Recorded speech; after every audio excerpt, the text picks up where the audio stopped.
Sikh channel देख रहे सारे श्रोतिਆਂ ਨੂੰ ਮੇਰੇ ਵੱਲੋਂ ਵਾਹਿਗੁਰੂ ਜੀ ਕਾ ਖਾਲਸਾ ਵਾਹਿਗੁਰੂ ਜੀ ਕੀ ਫਤਿਹ। ਮੈਂ ਹਾਂ ਬਲਵਿੰਦਰ ਸਿੰਘ। ਹਫਤਾਵਾਰੀ ਦਾ ਪ੍ਰੋਗਰਾਮ ਸਿਕਸ ਇਨ ਕੈਨੇਡਾ ਲੈ ਕੇ ਅਸੀਂ ਫਿਰ ਹਾਜ਼ਰ ਹੋਏ ਹਾਂ। ਅਸੀਂ ਕੋਸ਼ਿਸ਼ ਕਰਦੇ ਹਾਂ ਤੁਹਾਡੀ ਮੁਲਾਕਾਤ ਉਹਨਾਂ ਸ਼ਖਸੀਅਤਾਂ ਦੇ ਨਾਲ ਕਰਾਈ ਜਾਏ ਜਿਨ੍ਹਾਂ ਨੇ ਆਪਣੇ ਸਮਾਜ ਵਾਸਤੇ ਤੇ ਕੈਨੇਡਾ ਦੇ ਉਜਵਲ ਭਵਿੱਖ ਵਾਸਤੇ ਯੋਗਦਾਨ ਪਾਇਆ ਹੈ। ਤੇ ਆਓ ਅਸੀਂ ਤੁਹਾਡੀ ਅੱਜ ਮੁਲਾਕਾਤ ਕਰਾਉਂਦੇ ਹਾਂ ਉਹਨਾਂ ਸ਼ਖਸੀਅਤਾਂ ਦੇ ਨਾਲ ਜੋ ਕਿ ਕੈਨੇਡਾ ਦੇ ਵਿੱਚ ਆਪਣਾ ਯੋਗਦਾਨ ਪਾ ਰਹੇ ਹਨ। ਕੈਨੇਡੀਅਨ ਸਿੱਖ ਐਸੋਸੀਏਸ਼ਨ ਦੇ ਜਨਰਲ ਸਕੱਤਰ ਸਰਦਾਰ ਮਨੋਹਰ ਸਿੰਘ ਜੀ ਬੱਲ ਅਤੇ ਨਾਲ ਹੀ ਉਹਨਾਂ ਦੇ ਲਖਵਿੰਦਰ ਸਿੰਘ ਜੀ ਢਾਲੀਵਾਲ। ਵਾਹਿਗੁਰੂ ਜੀ ਕਾ ਖਾਲਸਾ ਵਾਹਿਗੁਰੂ ਜੀ ਕੀ ਫਤਿਹ। ਆਓ ਆਪਾਂ ਰੂਬਰੂ ਇਹਨਾਂ ਦੇ ਨਾਲ ਗੱਲਬਾਤ ਕਰਦੇ ਹਾਂ ਤੇ ਇਹਨਾਂ ਪਾਸੋਂ ਜਾਣਦੇ ਹਾਂ ਵੀ ਜੋ ਕੈਨੇਡੀਅਨ ਸਿੱਖ ਐਸੋਸੀਏਸ਼ਨ ਦੇ ਵਿੱਚ ਜੋ ਇਹ ਕਾਰੋਬਾਰ ਕਰਦੇ ਹਨ ਕਿਸ ਤਰ੍ਹਾਂ ਦਾ ਕਰਦੇ ਹਨ ਤੇ ਕਿਸ ਪ੍ਰਕਾਰ ਕਰਦੇ ਹਨ। ਸਰਦਾਰ ਮਨੋਹਰ ਸਿੰਘ ਜੀ ਬੱਲ ਜੀ ਤੁਹਾਡਾ ਸਿੱਖ ਚੈਨਲ ਤੇ ਜੀ ਆਇਆਂ ਆਖਦੇ ਹਾਂ ਤੁਹਾਨੂੰ। ਤੇ ਮੈਂ ਤੁਹਾਡੇ ਤੋਂ ਪਹਿਲਾਂ ਪੁੱਛਣਾ ਚਾਹੁੰਦਾ ਹਾਂ ਵੀ ਤੁਸੀਂ ਆਪਣੇ ਬੈਕਗ੍ਰਾਉਂਡ ਬਾਰੇ ਦੱਸੋ। ਸਭ ਤੋਂ ਪਹਿਲਾਂ ਜੀ ਇੱਕ ਵਾਰ ਫੇਰ ਆਪ ਜੀ ਨੂੰ ਅਤੇ ਸਾਰੇ ਸਰੋਤਿਆਂ ਨੂੰ ਵਾਹਿਗੁਰੂ ਜੀ ਕਾ ਖਾਲਸਾ ਵਾਹਿਗੁਰੂ ਜੀ ਕੀ ਫਤਿਹ। ਮੇਰੀ ਬੈਕਗ੍ਰਾਉਂਡ ਇਹ ਹੈ ਜੀ ਕਿ ਮੈਂ 1979 ਦੇ ਵਿੱਚ ਇੱਥੇ ਕੈਨੇਡਾ ਦੇ ਵਿੱਚ ਆਇਆ ਸੀ ਇੰਡੀਆ ਤੋਂ। ਤੇ ਉਦੋਂ ਤੋਂ ਪਹਿਲੋਂ ਸਾਡੇ ਭਾਈ ਸਾਹਿਬ ਆਟਵਾ ਰਹਿੰਦੇ ਸਨ, ਉੱਥੇ ਆਏ 2 ਸਾਲ ਉੱਥੇ ਰਹੇ ਤੇ ਉਸ ਤੋਂ ਬਾਅਦ ਫਿਰ 80-81 ਦੇ ਵਿੱਚ ਇੱਥੇ ਟੋਰਾਂਟੋ ਆਏ ਤੇ ਉਦੋਂ ਤੋਂ ਲੈ ਕੇ ਹੁਣ ਤੱਕ ਮਤਲਬ ਇੱਥੇ ਟੋਰਾਂਟੋ ਦੇ ਵਿੱਚ ਹੀ ਰਹਿ ਰਹੇ ਹਾਂ। ਠੀਕ ਹੈ ਜੀ। ਕੈਨੇਡੀਅਨ ਸਿੱਖ ਐਸੋਸੀਏਸ਼ਨ ਦੇ ਨਾਲ ਤੁਹਾਡੇ ਕਿਸ ਤਰ੍ਹਾਂ ਸੰਬੰਧ ਬਣੇ? ਇਹ ਜੀ ਇੱਕ ਸੰਸਥਾ ਜੇ ਅੱਜ ਦੇ ਟਾਈਮ ਦੇ ਉੱਤੇ ਡਿਫਾਈਨ ਕਰਨੀ ਹੋਵੇ ਤੇ ਇਸ ਤਰੀਕੇ ਨਾਲ ਹੈ ਕਿ ਜਿਹੜੇ ਸਾਡੇ ਕਮਿਊਨਿਟੀ ਦੇ ਵਿੱਚ ਸਾਡੀ ਕੌਮ ਨੂੰ ਸਾਡੀ ਕਮਿਊਨਿਟੀ ਨੂੰ ਜਿਹੜੇ ਦਰਪੇਸ਼ ਮਸਲੇ ਆਉਂਦੇ ਹਨ ਉਹਨਾਂ ਉੱਤੇ ਕੁਛ ਨਾ ਕੁਛ ਯੋਗਦਾਨ ਪਾਉਣ ਦੀ ਕੋਸ਼ਿਸ਼ ਕਰਦੇ ਹਨ। ਸੋ ਤਕਰੀਬਨ 4-5 ਸਾਲ ਪਹਿਲਾਂ ਮੈਨੂੰ ਇੱਕ ਵਾਰ ਇਹਨਾਂ ਦੀ ਮੀਟਿੰਗ ਦੇ ਉੱਤੇ ਜਾਣ ਦਾ ਮੌਕਾ ਮਿਲਿਆ ਜਦੋਂ ਇਹ ਇਦਾਂ ਦੀਆਂ ਹੀ ਵਿਚਾਰਾਂ ਕਰ ਰਹੇ ਸਨ।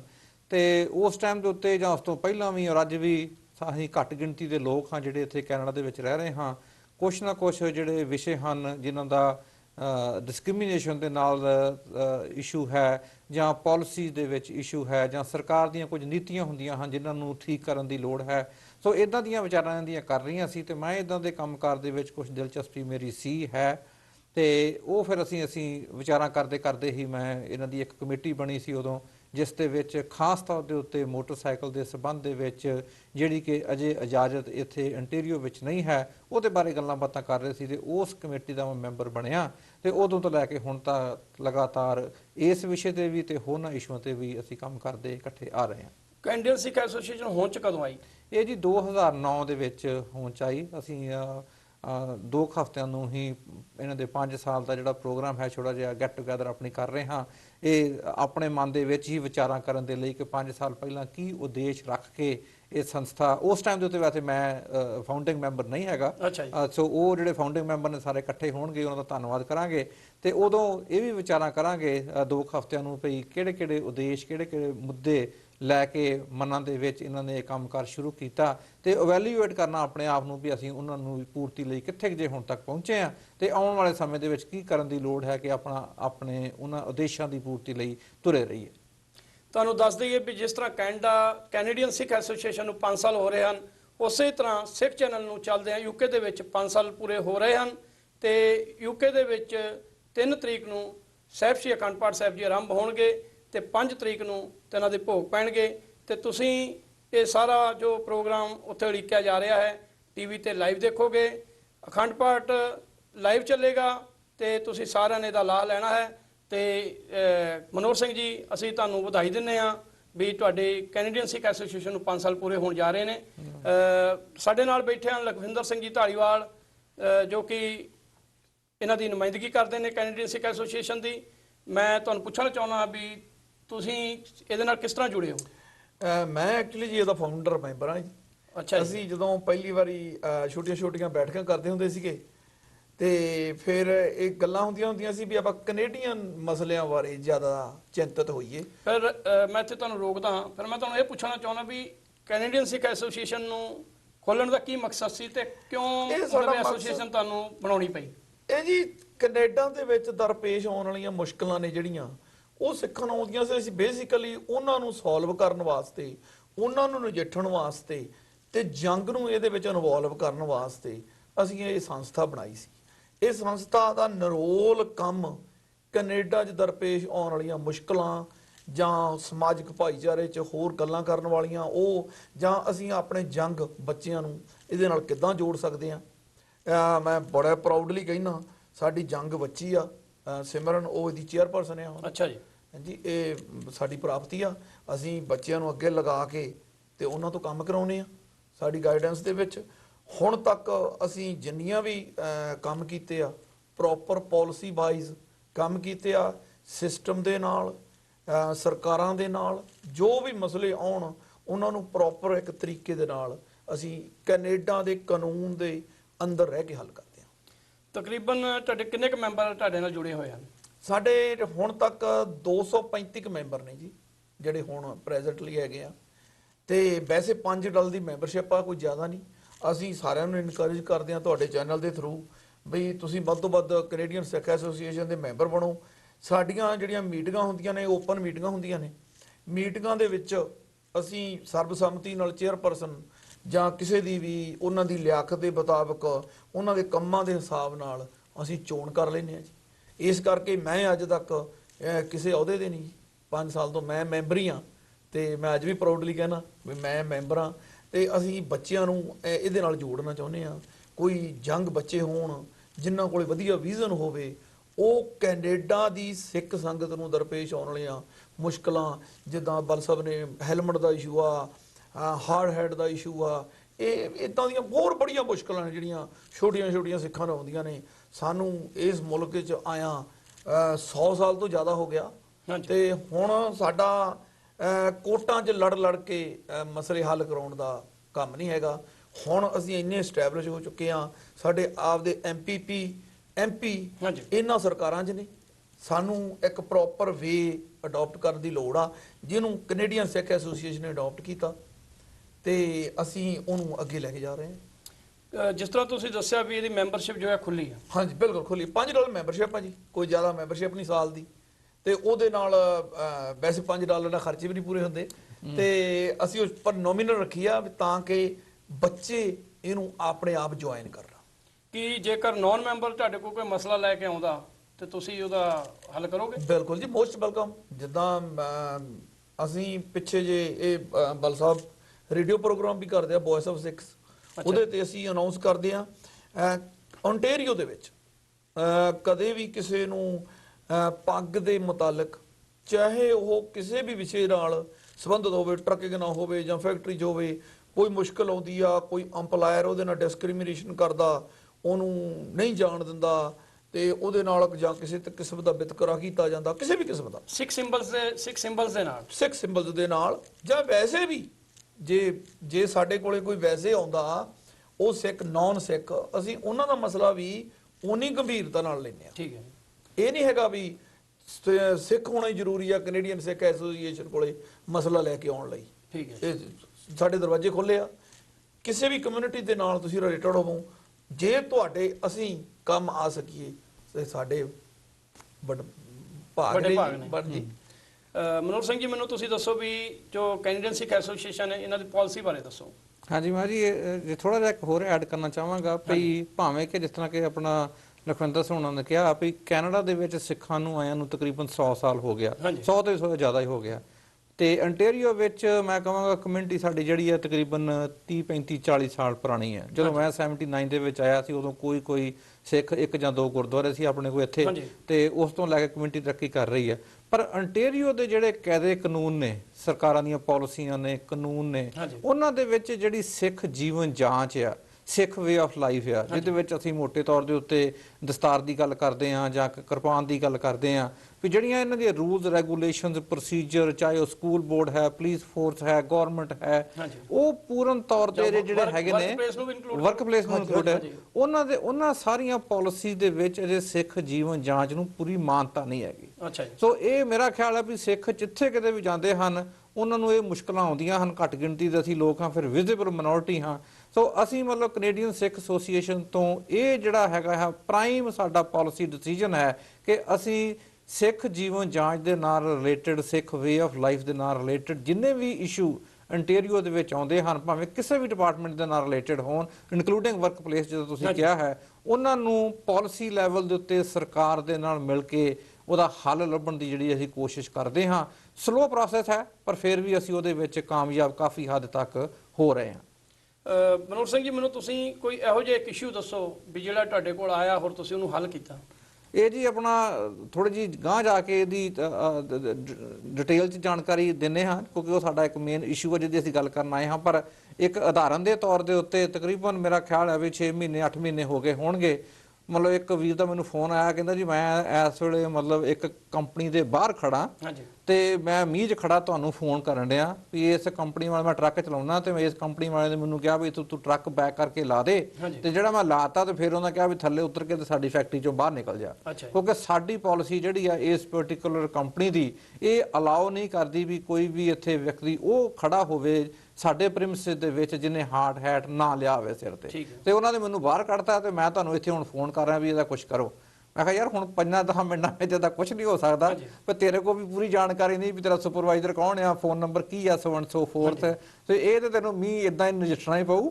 ਪਰ ਇੱਕ ਵਾਰੀ ਤੂੰ ਟਰੱਕ ਲੈ ਕੇ ਚਲਾ ਜਾ ਤੇ ਮੁੜ ਕੇ ਤੂੰ ਮੈਨੂੰ ਸਾਰੀ ਜਾਣਕਾਰੀ ਦੇ ਤੇ ਫਿਰ ਅਸੀਂ ਉਹਨੂੰ ਫਾਲੋ ਕਰਦੇ ਹਾਂ। ਠੀਕ ਹੈ ਜੀ, ਫਿਰ ਅਸੀਂ ਉਸ ਕੰਪਨੀ ਨੂੰ ਫਾਲੋ ਕੀਤਾ। ਅੱਜ ਕੱਲ ਈਮੇਲ ਦਾ ਜ਼ਮਾਨਾ ਹੈ, back and fourth sorry information ਭੇਜੀ ਆ। ਇੱਕ ਅਸੀਂ ਸਪੈਸ਼ਲ ਪੇਪਰ ਲਿਖਾਇਆ ਇੱਥੋਂ ਦੇ ਵਕੀਲਾਂ ਕੋਲੋਂ ਜਿਹਦਾ ਟਾਈਟਲ ਆ accommodation of the Sikh turban and articles of faith in employment. ਇਹ ਅਸੀਂ ਆਰਟੀਕਲ ਉਸ ਕੰਪਨੀ ਦੇ ਮੈਨੇਜਰ ਨੂੰ ਭੇਜਿਆ, ਗੱਲਬਾਤ ਕੀਤੀ। ਇੰਨੀ ਕੁ ਹੀ ਗੱਲਬਾਤ ਕਰਕੇ ਸੁਣ ਕੇ ਉਹਨਾਂ ਨੇ ਆਪਣੀ ਪਾਲਿਸੀ ਜਿਹੜੀ ਸੀ ਚੇਂਜ ਕਰ ਲਈ। ਸੋ ਉਹਨਾਂ ਨੇ ਕਿਹਾ ਵੀ ਅੱਜ ਤੋਂ ਬਾਅਦ ਅਸੀਂ ਜਿਹੜਾ ਵੀ ਇਦਾਂ ਦਾ ਟਰੱਕ ਵੀਰ ਸਾਡਾ ਜਿਹੜਾ ਚਲਾਉਂਦਾ ਹੈ ਸਾਡੇ ਕੋਲ ਆਏਗਾ, ਅਸੀਂ ਉਹਨੂੰ ਮਤਲਬ ਇੱਥੇ ਅਕਮੋਡੇਟ ਉਹਨੂੰ ਕਰਾਂਗੇ।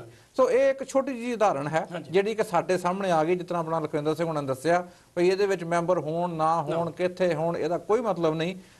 ਕਿਸੇ ਵੀ ਸਿੱਖ ਨੂੰ ਕਿਤੇ ਵੀ ਇਦਾਂ ਦੇ ਵਿਸ਼ਿਆਂ ਦੇ ਉੱਤੇ ਕੋਈ ਵੀ ਮੁਸ਼ਕਲ ਆਉਂਦੀ ਹੈ, ਅਸੀਂ ਮਤਲਬ ਹਮੇਸ਼ਾ ਉਹਦੇ ਵਿੱਚ ਜਿੰਨਾ ਵੀ ਯੋਗਦਾਨ ਪਾ ਸਕਦੇ ਹਾਂ ਪਾਉਣ ਦੀ ਕੋਸ਼ਿਸ਼ ਕਰਦੇ ਹਾਂ ਤੇ ਹੱਲ ਉਹਦਾ ਨਿਕਲਦਾ ਹੈ। ਜਿਸ ਤਰ੍ਹਾਂ ਕਿ ਤੁਸੀਂ ਦੱਸਿਆ ਵੀ ਇੱਕ ਵਰਕ ਪਲੇਸ ਦੇ ਉੱਤੇ ਉਹਨੂੰ ਪ੍ਰੋਬਲਮ ਆਈ ਸੀ, ਹਾਂਜੀ, ਤੇ ਕੀ ਤੁਹਾਨੂੰ ਕੋਈ ਇਸ ਤਰ੍ਹਾਂ ਸਟੂਡੈਂਟਸ ਜੋ ਅੱਜ ਸਾਡੇ ਯੰਗ ਬੱਚੇ ਹਨ, ਕੋਈ ਇਸ ਤਰ੍ਹਾਂ ਸਕੂਲ ਤੋਂ ਕਦੇ ਕੋਈ ਪ੍ਰੋਬਲਮ ਫੇਸ ਕਰਨੀ ਪਈ?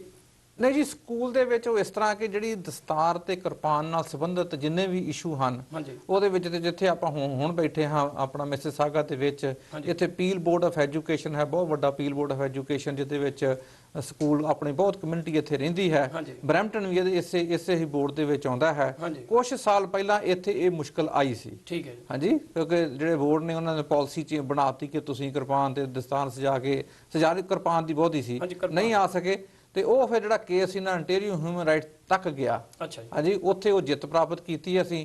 ਸੋ ਉਦੋਂ ਤੋਂ ਲੈ ਕੇ ਹੁਣ ਤੱਕ ਇੰਟੀਰੀਅਰ ਦੇ ਵਿੱਚ ਕਿਸੇ ਵੀ ਸਕੂਲ ਬੋਰਡ ਦੇ ਵਿੱਚ ਇਦਾਂ ਦੀ ਕੋਈ ਮੁਸ਼ਕਲ ਨਹੀਂ ਆਈ ਕਦੀ, ਕਿਉਂਕਿ ਇਹਦਾ ਆਲਰੇਡੀ ਪ੍ਰੈਸੀਡੈਂਟ ਸੈੱਟ ਹੈ। ਤੇ ਜਿਸ ਬੋਰਡ ਨੇ ਵੀ ਇਦਾਂ ਦੇ ਬਾਰੇ ਕੋਈ ਪਾਲਿਸੀ ਬਣਾਉਣੀ ਹੋਵੇ, ਉਹ ਜਾਂ ਅਪੀਲ ਬੋਰਡ ਆਫ ਐਜੂਕੇਸ਼ਨ ਕੋਲੋਂ ਆਪਣੀ ਪਾਲਿਸੀ ਲੈ ਲੈਂਦਾ ਹੈ, ਜਾਂ ਮਿਨਿਸਟਰੀ ਆਫ ਐਜੂਕੇਸ਼ਨ ਜਿਹੜੀ ਸਾਡੀ ਇੰਟੀਰੀਅਰ ਦੀ ਮਿਨਿਸਟਰੀ ਹੈ ਉਹਨਾਂ ਕੋਲ ਲੈ ਲੈਂਦਾ ਹੈ। ਸੋ ਇਦਾਂ ਦਾ ਕੋਈ ਵੀ ਇਸ਼ੂ ਜਿਹੜਾ ਹੈ ਦਸਤਾਰ ਨਾਲ ਜਾਂ ਪੱਗ ਨਾਲ ਸੰਬੰਧਿਤ ਜਾਂ ਕਿਰਪਾਨ ਨਾਲ ਸੰਬੰਧਿਤ ਕਿਸੇ ਵੀ ਸਕੂਲ ਬੋਰਡ ਦੇ ਵਿੱਚ ਹੁਣ ਉਸ ਤੋਂ ਬਾਅਦ ਨਹੀਂ ਆਉਂਦਾ। ਪਰ ਹੋਰਨਾਂ ਥਾਵਾਂ ਦੇ ਉੱਤੇ ਅਜੇ ਇਹ ਇਸ਼ੂ ਹਨ ਤੇ ਉਹਨਾਂ ਉੱਤੇ ਆਪਾਂ ਹੌਲੀ ਹੌਲੀ ਕੰਮ ਕਰਨ ਦੀ ਕੋਸ਼ਿਸ਼ ਕਰ ਰਹੇ ਹਾਂ। ਤੁਹਾਨੂੰ ਮਤਲਬ ਜਿਸ ਤਰ੍ਹਾਂ ਤੁਸੀਂ ਇਹ ਪ੍ਰੋਬਲਮਸ ਲੈ ਕੇ ਜਾਂਦੇ ਜੋ ਤੁਹਾਡੇ ਕੋਲ ਕੰਪਲੇਂਟਸ ਆਉਂਦੀ ਆ, ਹਾਂਜੀ, ਤੇ ਕੀ ਆਸਾਨੀ ਦੇ ਨਾਲ ਇਹਦਾ ਹੱਲ ਹੋ ਜਾਂਦਾ ਆ? ਸਰਕਾਰੀ ਦਰਬਾਰੇ ਕੰਟੈਕਟਸ ਕਰਕੇ ਤੁਸੀਂ ਇਹਦਾ ਹੱਲ ਕਰਦੇ ਜੋ? ਉਹਦੇ ਵਿੱਚ ਇਸ ਤਰ੍ਹਾਂ ਜੀ ਕਿ ਜਿਹੜਾ ਸਾਡਾ ਕਾਨੂੰਨ ਹੈ ਨਾ ਇੰਟੀਰੀਅਰ ਦਾ ਇਸ ਵੇਲੇ, ਜਿਹਦੇ ਵਿੱਚ ਕੈਨੇਡੀਅਨ ਚਾਰਟਰ ਆਫ ਰਾਈਟਸ ਦਾ ਵੀ ਰੋਲ ਹੈ, ਇੰਟੀਰੀਅਰ ਹਿਊਮਨ ਰਾਈਟਸ ਕੋਡ ਦਾ ਰੋਲ ਹੈ, ਇਹ ਸਾਰੀਆਂ ਪਾਲਿਸੀਜ਼ ਗਵਰਨਮੈਂਟ ਨੇ ਬਣਾਈਆਂ ਹੋਈਆਂ ਹਨ। ਇਸ ਪਾਲਿਸੀ ਦੇ ਆਧਾਰ ਦੇ ਉੱਤੇ ਕੋਈ ਵੀ ਵਿਅਕਤੀ ਡਜ਼ਨਟ ਮੈਟਰ ਕਿਸ ਕੰਮ ਤੇ ਉਹ ਕੰਮ ਕਰ ਰਿਹਾ ਹੈ, ਕਿਹੜੀ ਜੌਬ ਕਰ ਰਿਹਾ ਹੈ, ਕਾਨੂੰਨਨ ਤੌਰ ਦੇ ਉੱਤੇ ਉਹਨਾਂ ਡਿਸਕ੍ਰਿਮੀਨੇਸ਼ਨ ਕਰ ਨਹੀਂ ਸਕਦਾ। ਠੀਕ ਹੈ ਜੀ, ਪਰ ਜਦੋਂ ਜਾਣੇ ਦੇ ਵਿੱਚ ਇਦਾਂ ਦਾ ਡਿਸਕ੍ਰਿਮੀਨੇਸ਼ਨ ਹੋ ਜਾਂਦਾ ਹੈ ਤੇ ਤੁਸੀਂ ਉਹਨਾਂ ਨੂੰ ਐਜੂਕੇਟ ਕਰਕੇ ਜਾਂ ਲੌਬੀ ਕਰਕੇ ਜਾਂ ਮਟੀਰੀਅਲ ਦੇ ਕੇ ਪੜ੍ਹਨ ਵਾਲਾ ਜਾਂ ਸੁਣਨ ਵਾਲਾ ਜਾਂ ਵਿਚਾਰਾਂ ਕਰਕੇ ਜਾਂ ਮੀਟਿੰਗ ਕਰਕੇ ਜਦੋਂ ਸਾਰਾ ਕੁਝ ਉਹਨਾਂ ਨੂੰ ਐਕਸਪਲੇਨ ਕਰਨ ਦੀ ਕੋਸ਼ਿਸ਼ ਕਰਦੇ ਹੋ, ਉਹ ਤਕਰੀਬਨ ਹੱਲ ਹੋ ਜਾਂਦਾ। ਸੋ ਸਾਡੀ ਹੁਣ ਤੱਕ ਦੀ ਅਪਰੋਚ ਇਹੋ ਰਹੀ ਹੈ ਤੇ ਇਹਦਾ ਤਕਰੀਬਨ 100% ਮੈਂ ਕਹਾਂਗਾ ਸਕਸੈਸ ਰੇਟ ਹੈ ਭਈ ਉਹ ਜਿਹੜੀ ਹੱਲ ਚੀਜ਼ ਨਿਕਲ ਆਉਂਦੀ ਹੈ। ਪਰ ਉਹਦੇ ਵਿੱਚ ਐਜੂਕੇਸ਼ਨ, ਉਹਦੇ ਵਿੱਚ ਅਵੇਅਰਨੈਸ, ਉਹਦੇ ਵਿੱਚ ਸਾਨੂੰ ਖੁਦ ਪਤਾ ਹੋਣਾ ਵੀ ਕਾਨੂੰਨ ਸਾਡੇ ਬਾਰੇ ਕਹਿੰਦਾ ਕੀ ਹੈ, ਇਹ ਪਤਾ ਹੋਣਾ ਵੀ ਬਹੁਤ ਜ਼ਰੂਰੀ ਹੈ। ਤੇ ਅਸੀਂ ਮਤਲਬ ਇਹਦੀ ਵੱਧ ਤੋਂ ਵੱਧ ਕੋਸ਼ਿਸ਼ ਜਿਹੜੀ ਹੈ ਉਹ ਕਰਦੇ ਆਉਂਦੇ ਹਾਂ। ਜਿਸ ਤਰ੍ਹਾਂ ਧਾਰੀਵਾਲ ਸਾਹਿਬ ਨੇ ਦੱਸਿਆ ਵੀ ਅਸੀਂ ਇੱਥੇ ਆਏ ਹਾਂ, ਬਹੁਤ ਤੁਹਾਡਾ ਧੰਨਵਾਦ। ਪਰ ਇਸ ਤੋਂ ਇਲਾਵਾ ਅਸੀਂ ਵੀਕਐਂਡ ਦੇ ਉੱਤੇ ਸੈਟਰਡੇ ਸੰਡੇ ਸਾਡੇ ਕੋਲ ਰੇਡੀਓ ਪ੍ਰੋਗਰਾਮ ਹੈ, ਜਾਂ ਹੋਰਨਾਂ ਵੀ ਰੇਡੀਓ ਪ੍ਰੋਗਰਾਮਾਂ 'ਤੇ ਜਾ ਕੇ ਅਸੀਂ 5 7 10 ਮਿੰਟ ਕੋਈ ਨਾ ਕੋਈ ਇਸ਼ੂ ਦੇ ਉੱਤੇ ਗੱਲਬਾਤ ਕਰਦੇ ਰਹਿੰਦੇ ਹਾਂ, ਤਾਂ ਜੋ ਲੋਕਾਂ ਨੂੰ ਆਪਣੇ ਰਾਈਟਸ ਬਾਰੇ ਜਿਹੜੀ ਫੁੱਲੀ ਅਵੇਅਰਨੈਸ ਹੈ ਉਹ ਆ ਸਕੇ। ਜਿਸ ਤਰ੍ਹਾਂ ਤੁਸੀਂ ਸੁਣਿਆ ਵੀ ਕੋਈ ਵੀ ਪ੍ਰੋਬਲਮਸ ਆਉਂਦੀ ਹੈ 6 ਸਿੰਬਲਸ ਦੇ ਬਾਰੇ ਵਰਕਪਲੇਸ ਤੇ ਜਾਂ ਹੋਰ ਕਿਤੇ ਅਦਾਰੇ ਤੇ ਤੁਸੀਂ ਕੈਨੇਡੀਅਨ ਸਿੱਖ ਐਸੋਸੀਏਸ਼ਨ ਨੂੰ ਕੰਟੈਕਟ ਕਰ ਸਕਦੇ ਜੋ, ਮੁਸ਼ਕਲਾਂ ਦਾ ਹੱਲ ਕਰ ਸਕਦੇ ਜੋ। ਲਖਵਿੰਦਰ ਸਿੰਘ ਜੀ, ਜੋ ਤੁਸੀਂ ਦੱਸਿਆ ਸੀ ਪਿੱਛੇ ਜੇ ਵੀ ਜੋ ਤੁਹਾਨੂੰ ਹੁਣ ਇੱਕ ਪ੍ਰੋਬਲਮ ਆਈ ਹੈ ਟਰੱਕਿੰਗ ਦੇ ਵਿੱਚ, ਉਹਦੇ ਬਾਰੇ ਕੁਝ ਦੱਸੋ। ਐਕਚੁਅਲੀ ਕੁਝ ਦੇਰ ਤੋਂ ਸਾਨੂੰ ਕੁਝ ਵੀਰਾਂ ਦੇ ਫੋਨ ਆਉਣੇ ਸ਼ੁਰੂ ਹੋਏ ਸੀ। ਉਹਨਾਂ ਦਾ ਕਹਿਣਾ ਸੀਗਾ ਕਿ ਉਹ ਜਦੋਂ ਟਰੱਕ ਲੈ ਕੇ ਜਾਂਦੇ ਨੇ ਕਿਤੇ, ਜ਼ਿਆਦਾਤਰ ਮੇਰੇ ਵੀਰ ਜਿਹੜੇ ਟਰੱਕਿੰਗ ਨਾਲ ਰਿਲੇਟਡ ਆ ਉਹਨਾਂ ਨੂੰ ਨੌਲੇਜ ਹੋਣੀ ਆ, ਜਿਹੜੇ ਫਲੈਟ ਬੈੱਡ ਦਾ ਜਾਂ ਫਲੈਟ ਡੈਕ ਦਾ ਕੰਮ ਕਰਦੇ ਨੇ ਜ਼ਿਆਦਾ, ਉਹਨਾਂ ਨੂੰ ਇਹ ਜ਼ਿਆਦਾ ਮੁਸ਼ਕਲਾਂ ਆਉਂਦੀਆਂ ਨੇ, ਕਿਉਂਕਿ ਉਹਨਾਂ ਨੇ ਲੰਬਰ ਜਾੜਾਂ ਦੇ ਵਿੱਚੋਂ, ਸਟੀਲ ਜਾੜਾਂ ਦੇ ਵਿੱਚੋਂ ਲੋਡ ਚੱਕਣੇ ਹੁੰਦੇ ਨੇ। ਉਹਨਾਂ ਨੂੰ ਕਿਹਾ ਜਾਂਦਾ ਕਿ ਦਸਤਾਰ ਉਤਾਰ ਕੇ ਤੁਸੀਂ ਆਪਣੀ ਹੈਲਮਟ ਪਾਓ, ਤੇ ਨਹੀਂ ਤੁਸੀਂ ਸਾਡੇ ਵਰਕ ਪਲੇਸ ਤੋਂ ਬਾਹਰ ਚਲੇ ਜਾਓ। ਕਈ ਵਾਰੀ ਲੋਡ ਦੇਣ ਤੋਂ ਵੀ ਰਿਫਿਊਜ਼ ਕਰ ਦਿੱਤਾ ਜਾਂਦਾ। ਉਹ ਫਿਰ ਜਦੋਂ ਸਾਡੇ ਧਿਆਨ 'ਚ ਆਈ, ਫਿਰ ਅਸੀਂ ਓਨਟਾਰੀਓ ਟਰੱਕਿੰਗ ਐਸੋਸੀਏਸ਼ਨ ਆ, ਇਹ ਤੇ ਬਹੁਤ ਵੱਡੀ ਸੰਸਥਾ, ਅੱਛਾ, ਬਹੁਤ ਪੁਰਾਣੀ, ਜਿਹਨੂੰ ਜ਼ਿਆਦਾਤਰ ਵੱਡੀਆਂ ਕੰਪਨੀਆਂ ਉਹਦੀਆਂ ਮੈਂਬਰਸ ਨੇ, ਤੇ ਉਹਦਾ ਮੈਂਬਰ ਹੋਣਾ ਬੜੀ ਪ੍ਰਾਊਡ ਦੀ ਗੱਲ ਸਮਝਿਆ ਜਾਂਦਾ। ਉਹਨਾਂ ਨਾਲ ਰਲ ਕੇ ਅਸੀਂ ਬੜੀ ਪੋਜ਼ਿਟਿਵ ਮੀਟਿੰਗ ਕੀਤੀ। ਉਹਨਾਂ ਨਾਲ ਰਲ ਕੇ ਅਸੀਂ ਇਹ ਮਸਲਾ, ਉਹਨਾਂ ਨੇ ਸਾਨੂੰ ਕਿਹਾ ਮੋਸਟ ਵੈਲਕਮ, ਵਾਰਮ ਵੈਲਕਮ ਕੀਤਾ ਜੀ। ਅਸੀਂ ਉਹਨਾਂ ਦੇ ਧੰਨਵਾਦੀ ਹਾਂ। ਤੇ ਮਤਲਬ ਅਸੀਂ ਸਾਡੀ ਆਸ ਤੋਂ ਜ਼ਿਆਦਾ ਹੁਣ ਆਉਣ ਵਾਲੀ 5 ਤਰੀਕ ਨੂੰ ਆ ਜਿਹੜਾ ਸੈਚਰਡੇ ਆ 11 ਵਜੇ ਤੋਂ ਲੈ ਕੇ 2 ਵਜੇ ਤੱਕ ਅਸੀਂ ਉਹਨਾਂ ਵੀਰਾਂ ਨੂੰ ਸੱਦਾ ਦਿੰਦੇ ਆ ਜਿਨ੍ਹਾਂ ਨੂੰ ਸੱਚੀ ਮੁੱਚੀ ਕੋਈ ਪ੍ਰੋਬਲਮ ਆਈ ਹੋਵੇ, ਉਹ ਸਾਡੇ ਨਾਲ ਕੰਟੈਕਟ ਕਰਨ। ਉਸ ਮੀਟਿੰਗ ਦੇ ਵਿੱਚ ਅਸੀਂ ਕੰਪਨੀਆਂ ਦੇ ਓਨਰਸ ਜਿਨ੍ਹਾਂ ਨੂੰ ਪ੍ਰੋਬਲਮ ਆਈ ਹੋਵੇ, ਜਿਨ੍ਹਾਂ ਦੇ ਡਰਾਈਵਰਸ ਨੂੰ ਪ੍ਰੋਬਲਮ ਆਈ ਹੋਵੇ, ਸ਼ਿਪਿੰਗ ਦੇ ਵਿੱਚ, ਰਿਸੀਵਿੰਗ ਦੇ ਵਿੱਚ, ਜਾਂ ਕਿਸੇ ਵੀ ਵਰਕ ਪਲੇਸ ਤੇ ਜਾ ਕੇ, ਜਾਂ ਇੱਕ ਸਿੰਪਲ ਜੀ ਗੱਲ ਆ, ਬੈਡ ਵੈਦਰ ਦੇ ਵਿੱਚ ਡਰਾਈਵਰ ਲੋਡ ਲੈ ਕੇ ਆਇਆ, ਡਰਾਈਵਰ ਨੇ ਪੁੱਛਿਆ ਮੈਂ ਬਾਥਰੂਮ ਯੂਜ਼ ਕਰਨਾ, ਅੰਪਲਾਇਰ ਕਹਿੰਦਾ ਤੂੰ ਬਾਥਰੂਮ ਨਹੀਂ ਯੂਜ਼ ਕਰ ਸਕਦਾ। ਇਹ ਵੈਸੇ ਇਹਦੇ ਨਾਲ ਇਹ ਦਸਤਾਰ ਦਾ ਕੋਈ ਲੈਣ ਦੇਣ ਨਹੀਂ, ਇਹ ਵੈਸੇ ਹੀ ਡਿਸਕ੍ਰਿਮੀਨੇਸ਼ਨ ਆ ਡਰਾਈਵਰਾਂ ਨਾਲ। ਕੋਈ ਇਦਾਂ ਦੇ ਮਸਲੇ ਵੀ ਹੈਗੇ ਆ ਤਾਂ ਸਾਡੇ ਨਾਲ ਕੰਟੈਕਟ ਕਰੋ। ਜਿਹੜੀ ਉਹ 5 ਤਰੀਕ ਨੂੰ ਅਸੀਂ ਉਹਨਾਂ ਨਾਲ ਬੈਠਕ ਕਰ ਰਹੇ ਹਾਂ, ਉਹਦੇ ਵਿੱਚ ਸਾਡੇ ਭਾਗੀਦਾਰ ਬਣੋ। ਤੇ 5 ਅਪ੍ਰੈਲ ਨੂੰ, ਹਾਂ, ਜਿਹੜੀ 5 ਅਪ੍ਰੈਲ ਇਸ ਨੂੰ ਸੈਚਰਡੇ 11 ਵਜੇ ਤੋਂ ਲੈ ਕੇ 5 ਵਜੇ ਓਨਟਾਰੀਓ ਟਰੱਕਿੰਗ ਐਸੋਸੀਏਸ਼ਨ ਦੇ ਆਫਿਸ ਦੇ ਵਿੱਚ ਹੈਗੀ ਹੈ ਜੀ। ਅੱਛਾ ਜੀ। ਤੇ ਕੀ ਤੁਹਾਡੇ ਨਾਲ ਸਰਕਾਰੀ ਅਦਾਰੇ ਵੀ ਜੁੜੇ ਹੋਏ ਹਨ? ਹਾਂਜੀ, ਬਿਲਕੁਲ। ਸਰਕਾਰ ਦਾ ਸਾਨੂੰ ਪੂਰਾ ਸਹਿਯੋਗ ਹੈ। ਜਿੱਦਾਂ ਬਲ ਸਾਹਿਬ ਨੇ ਦੱਸਿਆ, ਸਰਕਾਰੀ ਤੌਰ ਤੇ ਜਿਹੜੇ ਸਾਡੇ ਦਸਤਾਰ ਆ ਜਾਂ ਹੋਰ ਮਸਲੇ ਨੇ ਉਹ ਜ਼ਿਆਦਾਤਰ ਹੱਲ ਹੋਏ ਨੇ, ਪਰ ਕਈ ਵਾਰੀ ਛੋਟੀਆਂ ਥਾਵਾਂ ਤੇ ਪ੍ਰੋਪਰ ਨੌਲੇਜ ਨਾ ਹੋਣ ਕਰਕੇ ਮੁਸ਼ਕਲਾਂ ਆ ਜਾਂਦੀਆਂ ਨੇ। ਉਹ ਮੁਸ਼ਕਲਾਂ ਦਾ ਹੱਲ ਇੱਕ ਇਸ ਤਰੀਕੇ ਨਾਲ ਹੀ ਕੱਢਿਆ ਜਾ ਸਕਦਾ। ਬਲ ਸਾਹਿਬ, ਹੋਰ ਸੰਸਥਾਵਾਂ ਇਸ ਵਿੱਚ ਕੀ ਰੋਲ ਅਦਾ ਕਰ ਸਕਦੀਆਂ? ਇਹਦੇ ਵਿੱਚ ਜੀ ਆਪਣਾ ਜੇ ਸਰਕਾਰ ਦੀ ਜਿਹੜੀ ਤੁਸੀਂ ਗੱਲ ਕੀਤੀ ਹੈ, ਸਰਕਾਰੀ ਅਦਾਰੇ ਜਿਸ ਤਰ੍ਹਾਂ ਇੱਥੇ ਓਨਟਾਰੀਓ ਹਿਊਮਨ ਰਾਈਟਸ ਕਮਿਸ਼ਨ ਹੈ, ਅਸੀਂ ਉਹਨਾਂ ਦੇ ਨਾਲ ਵੀ ਇਸ ਵਿਸ਼ੇ ਦੇ ਉੱਤੇ ਗੱਲਬਾਤ ਕੀਤੀ ਹੈ। ਮਿਨਿਸਟਰੀ ਆਫ ਲੇਬਰ ਹੈ, ਕਿਉਂਕਿ ਕੰਮਾਂ ਦੇ ਉੱਤੇ ਕੀ ਪਾਲਿਸੀਜ਼ ਵਗੈਰਾ ਹੋਣੀਆਂ ਚਾਹੀਦੀਆਂ ਹਨ, ਮਿਨਿਸਟਰੀ ਆਫ ਲੇਬਰ ਦਾ ਉਹਦੇ ਵਿੱਚ ਯੋਗਦਾਨ ਹੈ। ਤੇ ਪਲੱਸ ਜਿਸ ਤਰ੍ਹਾਂ ਆਪਣਾ ਧਾਰੀਵਾਲ ਸਾਹਿਬ ਨੇ ਦੱਸਿਆ ਹੈ ਓਨਟਾਰੀਓ ਟਰੱਕਿੰਗ ਐਸੋਸੀਏਸ਼ਨ। ਸੋ ਇਹ ਸਾਰੀਆਂ ਐਸੋਸੀਏਸ਼ਨਾਂ, ਇਹ ਸਾਰੇ ਅਦਾਰੇ ਜਿਹੜੇ ਹਨ, ਇਹ ਇਸ ਪੋਜ਼ਿਟਿਵ ਮੈਸੇਜ ਨੂੰ ਜਿਹੜੇ ਸਾਡੇ ਟਰੱਕਿੰਗ ਕੰਪਨੀਆਂ ਹਨ ਉਹਨਾਂ ਤੱਕ ਪਹੁੰਚਾ ਸਕਦੇ ਹਨ। ਕਾਨੂੰਨ ਦੇ ਵਿੱਚ ਸਾਨੂੰ ਬਰਾਬਰਤਾ ਹੈ, ਪਰ ਕਈ ਵਾਰੀ ਵਰਕ ਪਲੇਸ ਤੇ ਉਹ ਬਰਾਬਰਤਾ ਲਾਗੂ ਨਹੀਂ ਕੀਤੀ ਜਾਂਦੀ। ਪਰ ਉਸ ਲਾਗੂ ਕਰਾਉਣ ਦੇ ਵਿੱਚ ਕਾਨੂੰਨ ਦੀ ਕੀ ਯੋਗਦਾਨ ਹੈ, ਸਰਕਾਰ ਕਿਸ ਤਰੀਕੇ ਦੇ ਨਾਲ EMPLOYEES ਨੂੰ ਐਜੂਕੇਟ ਕਰ ਸਕਦੀ ਹੈ, ਉਹ ਸਾਰਾ ਕੁਝ ਕਰਨ ਦੇ ਵਾਸਤੇ ਅਸੀਂ ਇਹ ਜਿਹੜੀ ਮੀਟਿੰਗ ਜਿਹੜੀ ਹੈ ਰੱਖੀ ਹੈ। ਇਸ ਦੇ ਵਿੱਚ ਕਮਿਊਨਿਟੀ ਐਜ਼ ਸੱਚ ਨੂੰ, ਜਿਸ ਤਰ੍ਹਾਂ ਭਾਈ ਸਾਹਿਬ ਨੇ ਦੱਸਿਆ ਹੈ ਕਿ ਆਪਾਂ ਸੱਦਾ ਦਿੰਦੇ ਹਾਂ, ਬਾਕੀ ਵੀ ਸੰਸਥਾਵਾਂ ਅਸੀਂ ਇਸ ਪਾਰਟਿਕੂਲਰ ਇਸ਼ੂ ਤੇ ਜਾਂ ਹੋਰਨਾਂ ਇਸ਼ੂਆਂ ਦੇ ਉੱਤੇ ਅਸੀਂ ਵੱਖਰੇ ਗੁਰਦੁਆਰਾ ਸਾਹਿਬਾਨਾਂ ਵਿੱਚ ਜਾ ਕੇ ਜਾਂ ਵੱਖਰੀਆਂ ਜਿਹੜੀਆਂ ਹੋਰ ਸੰਸਥਾਵਾਂ ਹਨ ਉੱਥੇ ਜਾ ਕੇ ਸਾਰੀਆਂ ਗੱਲਾਂ ਕਰਦੇ ਹਾਂ। ਈਵਨ ਪਬਲਿਕ ਮੀਟਿੰਗਸ ਅਸੀਂ ਕਰਦੇ ਹਾਂ, ਜਿਸ ਤਰ੍ਹਾਂ ਤੁਸੀਂ ਦੱਸਿਆ ਸੀ ਕਿ ਅਸੀਂ ਮੋਟਰਸਾਈਕਲ ਦੇ ਸੰਬੰਧ 'ਚ ਪਬਲਿਕ ਮੀਟਿੰਗ ਕੀਤੀ, ਉੱਥੇ ਤੁਸੀਂ ਆਏ ਵੀ, ਉਹ ਥੋੜੇ ਮਹੀਨਿਆਂ ਦੀ ਗੱਲ ਹੈ। ਸੋ ਅਸੀਂ ਆਮ ਹਰ ਸੰਸਥਾ, ਗੁਰਦੁਆਰਾ ਸਾਹਿਬਾਨ ਅਤੇ ਕਮਿਊਨਿਟੀ ਐਟ ਲਾਰਜ ਨੂੰ ਹਰ ਇੱਕ ਉਸ ਕੰਮ ਦੇ ਬਾਰੇ ਪੂਰੀ ਜਾਣਕਾਰੀ ਦੇਣ ਦੀ ਕੋਸ਼ਿਸ਼ ਕਰਦੇ ਹਾਂ ਜਿਹੜੀ ਅਸੀਂ ਕੈਨੇਡੀਅਨ ਸਿੱਖ ਐਸੋਸੀਏਸ਼ਨ ਵੱਲੋਂ ਕਰਦੇ ਹਾਂ। ਕਿਉਂਕਿ ਐਟ ਦੀ ਐਂਡ ਆਫ ਦਾ ਡੇ ਇਹ ਜੋ ਕੁਛ ਵੀ ਅਸੀਂ ਕਰਦੇ ਹਾਂ, ਜੋ ਕੁਝ ਵੀ ਕਰਨ ਦੀ ਕੋਸ਼ਿਸ਼ ਕਰਦੇ ਹਾਂ ਇਹ ਸਮੁੱਚੇ ਭਾਈਚਾਰੇ ਦੇ ਉੱਤੇ ਲਾਗੂ ਹੋਣੀ ਆ ਤੇ ਸਮੁੱਚੇ ਭਾਈਚਾਰੇ ਨੂੰ ਇਸ ਬਾਰੇ ਪਤਾ ਹੋਣਾ ਤੇ ਉਹਨਾਂ ਦਾ ਯੋਗਦਾਨ ਹੋਣਾ ਬਹੁਤ ਜ਼ਰੂਰੀ ਹੈ। ਤੇ ਮੈਂ ਇਹ ਦਾਅਵੇ ਨਾਲ ਕਹਿਣਾ, ਅੱਜ ਮਾਣ ਨਾਲ ਕਹਿਣਾ ਵੀ ਸੰਸਥਾਵਾਂ ਵੱਲੋਂ, ਗੁਰਦੁਆਰਾ ਸਾਹਿਬਾਨਾਂ ਵੱਲੋਂ, ਕਮਿਊਨਿਟੀ ਐਟ ਲਾਰਜ ਵੱਲੋਂ ਬਹੁਤ ਵਧੀਆ ਸਹਿਯੋਗ ਹੁਣ ਤੱਕ ਸਾਰੀ ਜਾਣਕਾਰੀ ਉਹ ਦਿੰਦੇ ਆ ਰਹੇ ਨੇ ਤੇ ਅਸੀਂ ਆਸ ਕਰਦੇ ਹਾਂ ਵੀ ਆਉਣ ਵਾਲੇ ਸਮੇਂ ਦੇ ਵਿੱਚ ਵੀ ਇਦਾਂ ਹੀ ਜਾਰੀ ਰਹੇਗਾ। ਜਿਸ ਤਰ੍ਹਾਂ ਤੁਸੀਂ ਹੁਣ ਜ਼ਿਕਰ ਕੀਤਾ ਵੀ ਤੁਸੀਂ ਪਿੱਛੇ ਜੇ ਇਹ ਹੈਲਮਟ ਬਾਰੇ ਵੀ ਕੋਈ ਗੱਲਬਾਤ ਚਾਲੂ ਕੀਤੀ ਸੀ, ਉਹ ਕਿੱਥੇ ਤੱਕ ਤੁਹਾਡੀ ਪਹੁੰਚੀ? ਉਹ ਜੀ ਵੈਸੇ ਜੇ ਥੋੜੇ ਲਫ਼ਜ਼ਾਂ ਵਿੱਚ ਤੇ ਇਹ ਆ ਵੀ ਅਸੀਂ ਅੱਜ ਇਸ ਵੇਲੇ ਬੈਠੇ ਸਿਰਫ ਤੇ ਸਿਰਫ ਲਿਬਰਲ ਪਾਰਟੀ ਦੀ ਤੇ ਲਿਬਰਲ ਸਰਕਾਰ ਦੇ ਜਵਾਬ ਦੀ ਉਡੀਕ ਕਰ ਰਹੇ ਹਾਂ। ਅੱਛਾ ਜੀ।